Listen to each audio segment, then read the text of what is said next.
Si vous voulez être avec nous en direct sur Pyrénées FM, vous n'hésitez pas, il y a Internet, il y a le téléphone. Et Lorraine Baldassara est avec nous, Lorraine. Oui. Oui, vous êtes là, bien sûr. Je Bien vois sûr. griffonner sur le papier. Puisqu'on va accueillir maintenant Antonio. Antonio est à Toulouse, en Haute-Garonne. Bonjour Antonio. Bonjour. Antonio, vous avez une question à poser forcément à Lorraine. Bonjour Antonio. Bonjour. Je vous écoute pour votre question. Ben voilà, j'aimerais savoir si je vais faire une rencontre amoureuse. D'accord Antonio. Alors, moi effectivement, c'est pas le domaine numéro 1 qui me ressort pour vous. Alors, je vais déjà répondre à votre question. Concernant votre question, par rapport à une rencontre, je n'ai pas pour l'instant de rencontre de construction.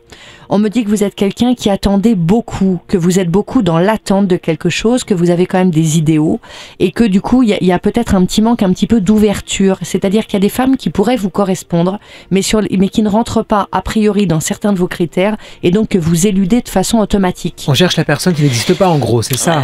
Oui, il y a un petit peu quelque chose de cet ordre-là, un petit peu trop fermé dans votre recherche. J'ai l'impression que vous sélectionnez très rude d'entrée de jeu sur certains critères, et on vous demande d'avoir un tout petit peu plus d'ouverture d'esprit, quelque part un tout petit peu plus de souplesse, parce qu'il y a peut-être des personnes qui pourraient tout à fait vous convenir, mais qui rentreraient pas a priori dans vos critères premiers. Antonio Donc, cherche Claudia Schiffer, c'est ça en gros? je ne sais pas si je cherche Claudia Schiffer, mais en tout cas, il y a des critères qui me ressortent comme très précis. Vous avez une vision pour moi très très précise de ce que vous voulez, vous ne voulez pas, et si précise que du coup, ça fait un tri d'entrée de jeu extrêmement serré. Donc, ouvrez-vous un petit peu plus, un petit peu trop fermé là-dessus. Pour l'instant, des rencontres, on va dire, sympathiques et agréables, de passage, oui, mais pas encore de rencontres de construction. Quelque part, on me fait comprendre que vous n'êtes pas encore prêt. En revanche, la priorité pour moi à l'heure actuelle sur l'année à venir, ce serait plutôt sur le domaine du professionnel.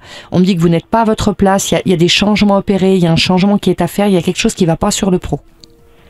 Oui, c'est pas faux. Voilà, et j'ai envie de vous dire, je sais bien vous nous appelez pour le cœur, mais pour moi la priorité du jour, c'est plutôt de vous concentrer sur votre aspect professionnel.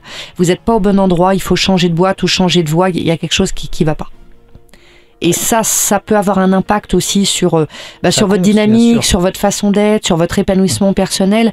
Et n'oubliez pas, je le dis bien sûr à tous les auditeurs et toutes les auditrices, quand on veut rencontrer, c'est important de rayonner. Il faut se vendre, entre guillemets. Mais pas oui, ce mot, entre guillemets, ça. c'est un peu ça. Et Ben on oui. est plus attiré par quelqu'un qui rayonne, qui est un vrai soleil un petit peu, que par quelqu'un qui semble assez timoré, assez replié, pas très très bien. Ou alors, dans ces cas-là, on attire quelqu'un qui nous correspond. Et donc on risque d'attirer quelqu'un qui soit aussi en difficulté quelque part ou aussi introverti que nous.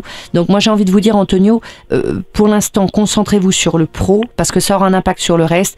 Derrière vous repenserez à cette affaire du sentimental, mais c'est pas le domaine premier et donc il y aura une rencontre plus tard, mais pour l'instant pas encore la rencontre que vous attendez. Ouvrez-vous un petit peu, vous avez vraiment besoin de ça pour être dans une nouvelle dynamique. Et puis voilà, quand vous aurez fait quelques pas dans ce sens-là, n'hésitez pas à revenir vers nous et puis on verra un petit peu où est-ce que tout ça en est. Et à votre âge, vous pouvez faire plein de rencontres encore. Exactement, c'est le meilleur âge, 40 ans pour un homme. C'est vrai, hein. Voilà Antonio, écoutez, je vous remercie en tout cas beaucoup de nous avoir contactés et puis j'espère vous retrouver bientôt sur l'antenne de Pyrénées FM.